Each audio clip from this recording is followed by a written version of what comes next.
Bonjour Sandrine, Eliane Simian.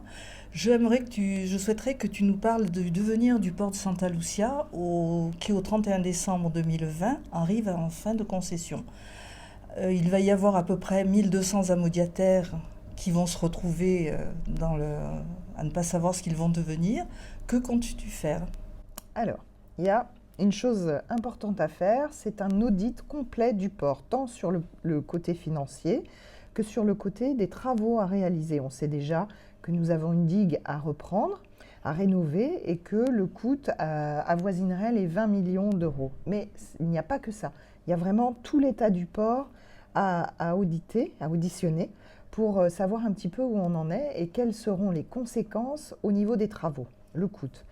Donc il y a deux solutions ensuite à formuler. Soit on fait une concession de 30 ans que l'on cède à un grand groupe qui va gérer le port avec les travaux à réaliser sur 3 ou 4 ans et qui versera une redevance annuelle à la commune.